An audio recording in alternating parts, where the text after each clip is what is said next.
Rapporteur.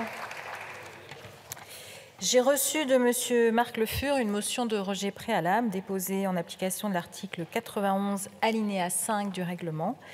La parole est à Monsieur Marc Le Fur et pour une durée de 15 minutes maximum.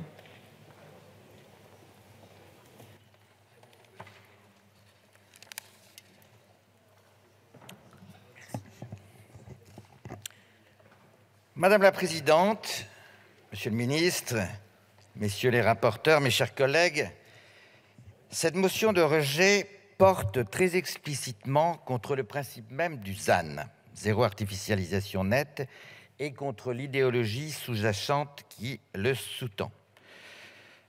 Le texte que nous examinons aujourd'hui apporte certes des améliorations, mais hélas ne remet pas en cause l'essentiel du dispositif que je juge contraire aux intérêts de nos territoires.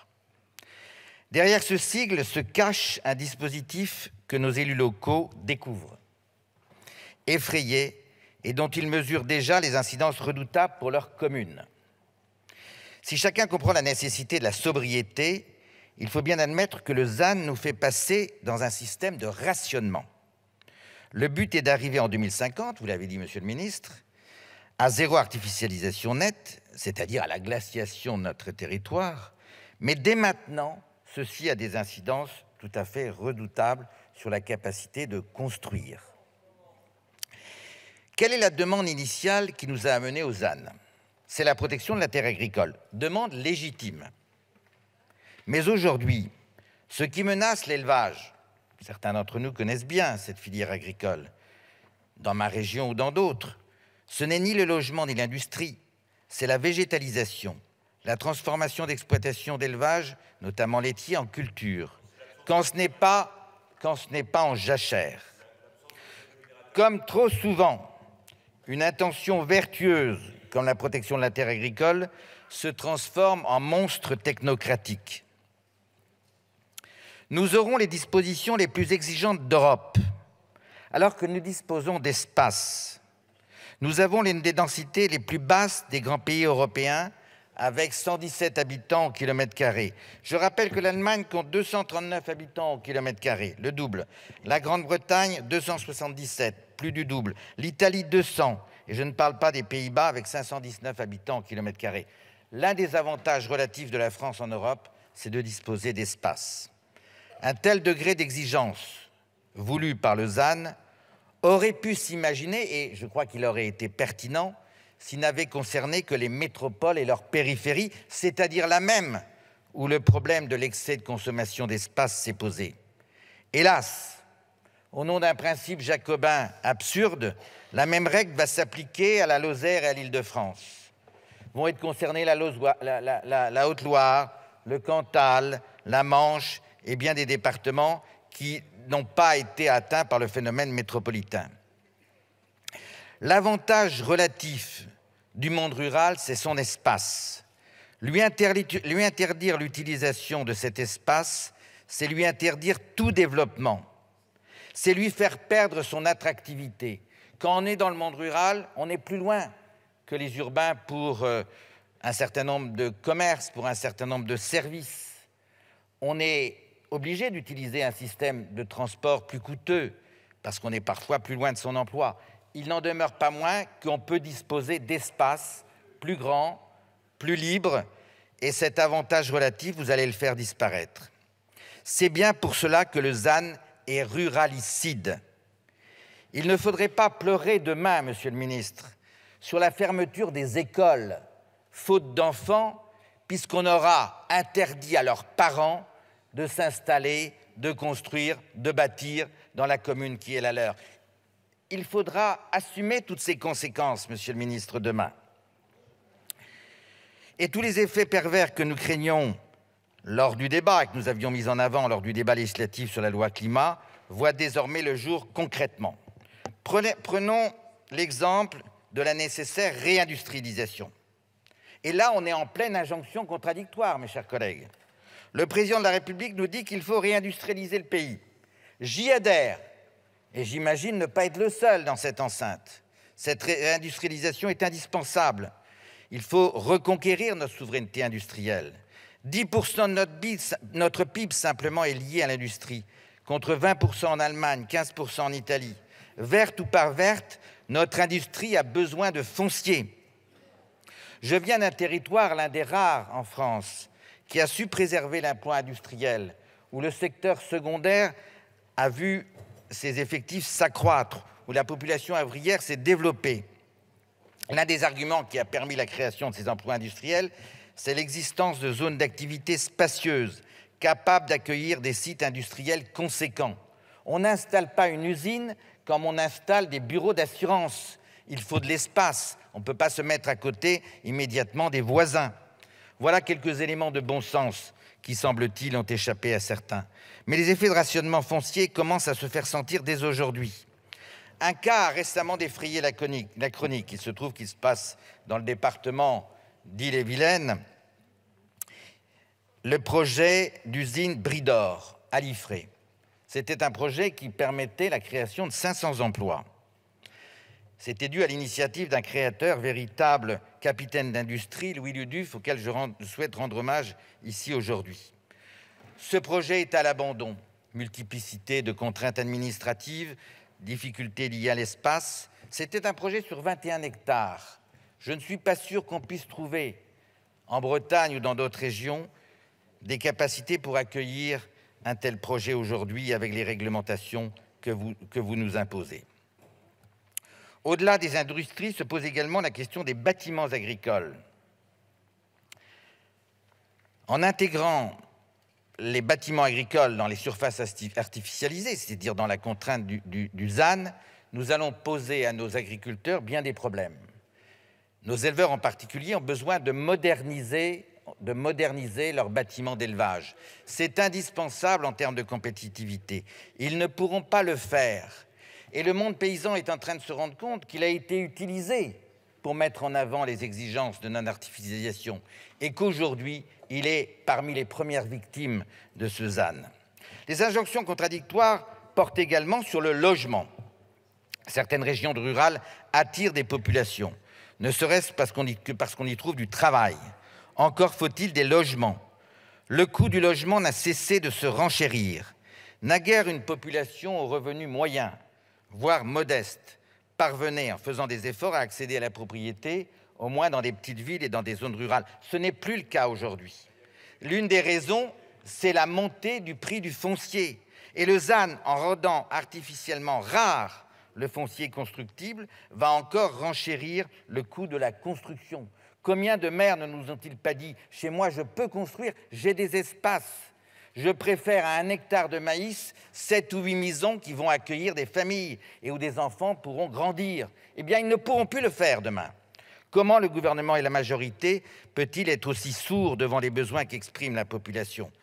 La population française, je sais que ça ne plaît pas de ce côté-ci du périphérique, aspire à l'accession à la propriété et aspire à la maison individuelle. Tous les sondages le confirment. C'est l'aspiration de nos concitoyens et cette aspiration n'a cessé de croître ces dernières années du fait des effets du Covid. Le Covid a renforcé le besoin de bulle, en quelque sorte, de protection que permet la maison individuelle. Après l'épisode du Covid, ça s'est considérablement renforcé.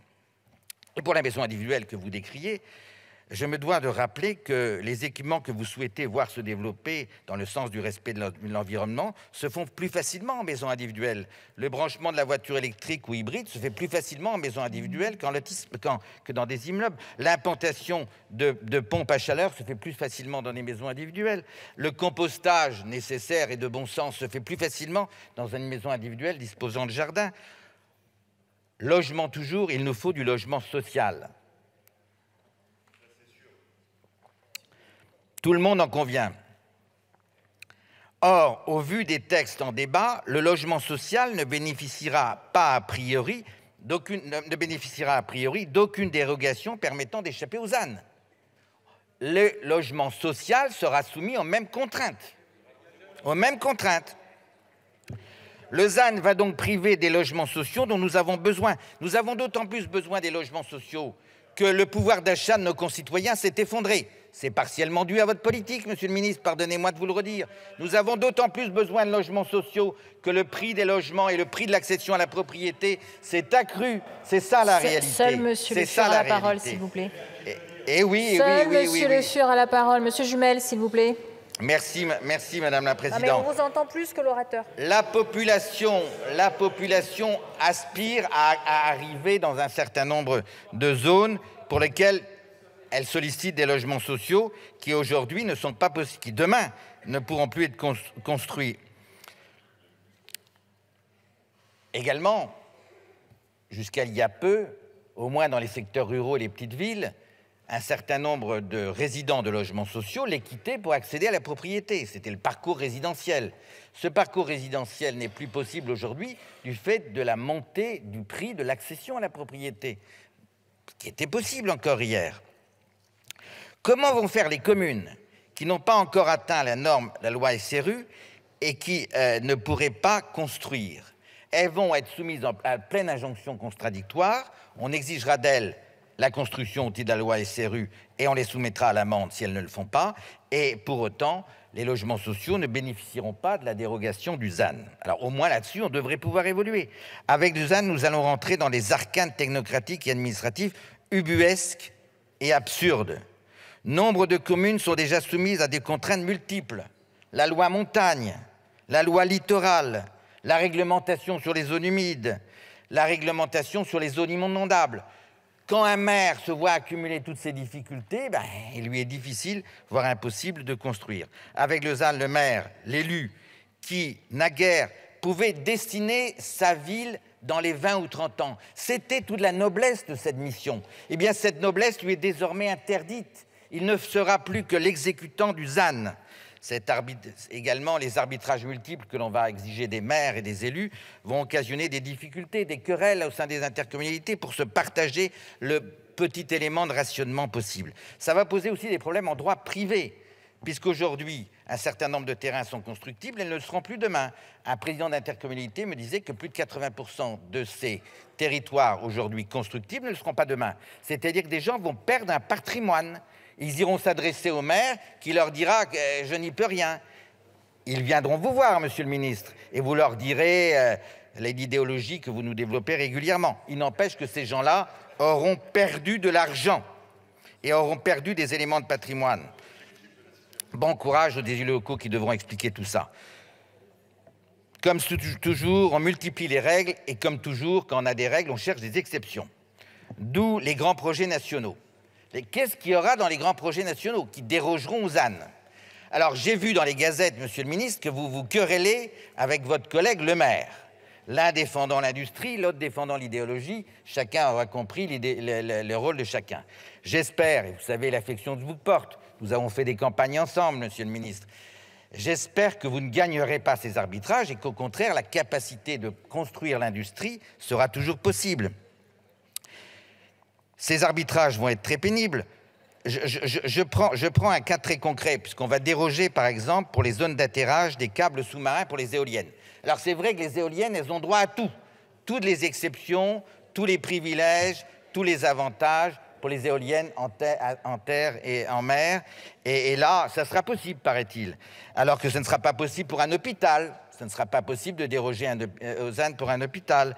Ce sera possible pour des prisons, nous dit-on, mais pas pour un hôpital. Quelle hiérarchie implicite cela révèle? Tout cela me semble relever de l'absurdistan. Avec le ZAN, vous allez interdire le développement des secteurs ruraux et encourager la métropolisation de notre pays. Le ZAN est bien un dispositif ruralicide. Vous l'avez compris, mon propos ne porte pas sur le texte que nous étudions, qui est un texte non pas dépourvu d'intérêt, mais malgré tout mineur, mais bien sur le principe de zéro artificialisation nette. Le texte que nous examinons s'efforce de limiter les dégâts, mais je ne voudrais pas qu'il cache l'essentiel. En tout état de cause, nous ne cautionnons pas le ZAN, pas plus que l'ensemble des processus de décroissance qui sont inhérents à cette logique. Parce que c'est bien le cas, si le mot décroissance n'apparaît pas dans le ZAN, il introduit cette notion. Il introduit cette notion de décroissance sous une forme sous-jacente sous-jacente et implicite, et ceci est d'autant plus hypocrite.